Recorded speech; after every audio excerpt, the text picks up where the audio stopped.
Hello everyone. In this video, I would like to talk to you about an important difference between being able to sue, theoretically, being able to make a claim, and making a claim and suing being actually a good idea in practice. And this topic has been inspired by one question on Reddit that I saw earlier today that is so common that I would even call it a classic question because I hear this question from workers so often. So here's the question. Let's read it and then talk about how it applies to the topic. Privacy broken. A few weeks ago, I had a major medical emergency that took me out from work for almost a month. I just came back and everyone in my department knows and talking about it. Not only did my manager breach my privacy, he also went around telling them that I wasn't going to come back. Is this a case I can file? I live in the state of Florida. For the sake of this video, it doesn't really matter where this person lives and works. We're just going to talk about the big picture issues here. So, nobody likes when their medical laundry, so to speak, when their medical history is being shared with people who have no business knowing it. However, is this sufficient grounds to file a case against the employer? In the vast majority of cases, it isn't. Just like many other specific discrete technical violations that may take place at work, that type of violation in itself is very unlikely to be worth pursuing legally and financially. If this person still continues working for this employer, and this is the only claim he can make for potential violation of privacy, the upside of making this claim is maybe getting some kind of technical non-compliance penalties awarded against that employer for a couple of $100s. But the downsides are significant. The amount of time he will have to spend running around looking for lawyers, filing claims, answering questions. The other downside is a significant risk that the employer is not going to be happy about this complaint, and they will attempt to retaliate against this employee all the way up and through possibly terminating this employee. And even though it will clearly be illegal if he's able to prove it, it can still happen. Employers retaliate all the time. So in this type of situation, the downsides appear to way outweigh any benefits of making a case. This is different from making a complaint internally or to some outside agency about some medical privacy violation and then being fired and then saying, I have a wrongful termination case. In that case, of course, the benefits of pursuing that case will likely outweigh any risks and downsides. But do you really want to complain if you care about your job, if everything else has been going on well at your job before this type of incident happened? Do you really want to complain if you cannot afford losing a job? You cannot afford being retaliated because you have bills to pay, the market is not great in a given industry, you have mortgage, you have other obligations. These are important questions that you have to ask yourself. There are many other examples in employment law of discrete specific violations that are annoying, that are frustrating, but them and in themselves are not worth pursuing. Let me give you some other examples. Let's say that your employer underpaid you for 2 days of work out of the 20 days that you worked. Just as an example. Is it worth filing a complaint in court or with the Department of Labor over being underpaid? Well, at least not right away over such a modest amount. The very first thing you would want to do is to have a friendly, respectful conversation with your employer.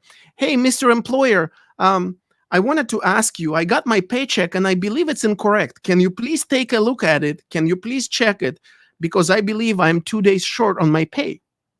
If that doesn't work, you always have that other option of filing a claim. Resolving these types of disputes informally without going to court or any other agency is always much easier and definitely much cheaper and much quicker than filing any type of claim. and there is no downside. If you cannot resolve it amicably and informally, that option to file a claim in court or Department of Labor or elsewhere is always there for you. Let me give you another example, or a couple of examples from the world of personal injury. If you have a car accident where you were rear-ended, where it's clear that the other side is at fault, and you have a clear liability case, they're wrong, you're right, but they hit you at 2 miles an hour and they left a microscopic scratch on your bumper, on the bumper of your car that's 10 years old. Is it worth suing the other employer in that case? Probably not. You got to assess the cost and benefit of making a claim versus what you're going to get out of it. This is where the right attorney can help you assess the costs and benefits of making a claim, because if it's not worth it for you to make that claim, it's not going to be worth it for that attorney either. And it's true the other way around. If it's not worth it for your attorney, it's surely not going to be worth it for you to deal with a process that doesn't have a potential of positive outcome with significant compensation for you. Let's talk about another common case, a slip and fall case. You're at a grocery store, you slip and fall on some slippery liquid that was spilled, and you have a tiny bruise on your, on your leg. That bruise resolves in about a week. There's no broken bones, no contusions, no herniations. You didn't hit your head. You didn't have to go to the emergency room. You didn't even need an ambulance. You didn't miss any time from work, but you're upset. You slipped, you fell, you hurt yourself. It was annoying. It hurt a little bit for a few days. Is that something that's worth pursuing in court? Probably not. In the absence of having a serious injury with a serious loss, at least somewhat serious of a loss, it's probably not worth pursuing. Every case is different, but that's the case as a general rule. So, going back to the big picture, I would like to summarize the two principles that you have to look at before you decide whether you should pursue a case as opposed to whether you can. You got to have sufficient damages. Let's go back to the world of employment law. If you applied for promotion and you believe that you were not promoted for a discriminatory reason, because of your age, because of your race, because of your disability, but you only lost potentially in making 1% more in compensation per year, and your evidence of discrimination is also far from being clear, and it's quite shaky, is that the type of case that's worth pursuing? Let's say you're making $50,000 a year, and you could be making $50,500 per year. Is that really worth pursuing? What are you going to argue in court to the judge and to the jury? That you dragged this whole process and you brought them to the courtroom over that type of small loss with evidence that's far from being convincing? Probably not a great idea.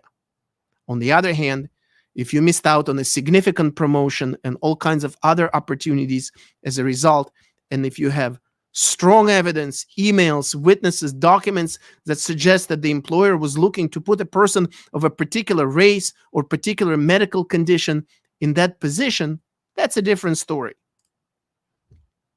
And the second important element is you got to have a reasonable potential for proving your case.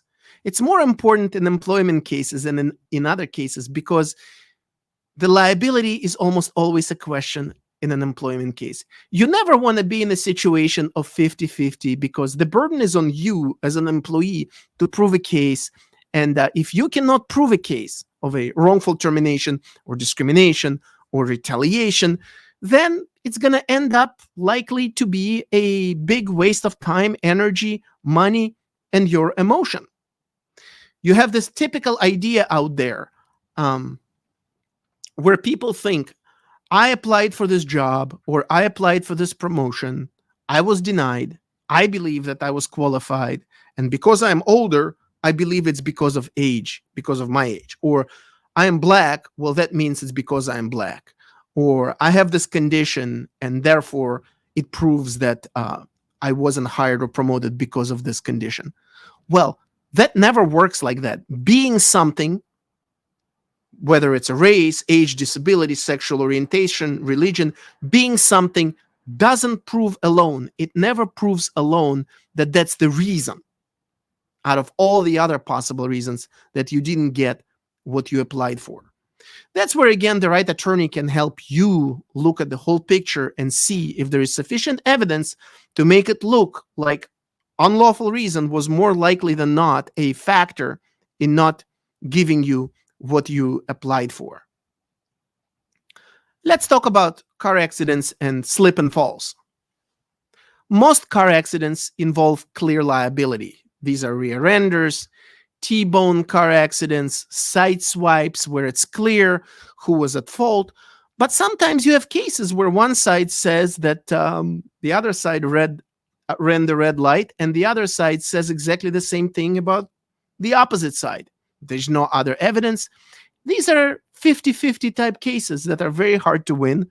Most lawyers know it. Most insurance companies know it.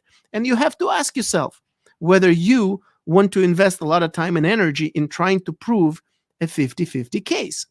In some jurisdictions, if you're 50% at fault and 50% you're not at fault, you might still get half of the compensation that you would be entitled to. In other jurisdictions, you get nothing. So that's something to look out for. And let's talk about slip and fall cases. One of the critical parts of proving a slip and fall or a trip and fall case is showing that the owner or the manager of the premises had noticed, that they knew or should have known about the condition on the floor that led to your fall. If you have no such evidence, or even worse, if the premises owner can show that the condition existed there just for a few minutes and they couldn't possibly remedy it before you walked there, it's going to be a very hard case to make, nearly impossible. So having a reasonable potential for proving a case, especially where you know liability is going to be disputed, is very important. And just because you have the right to file a claim, to file a lawsuit because you got injured, that's not enough.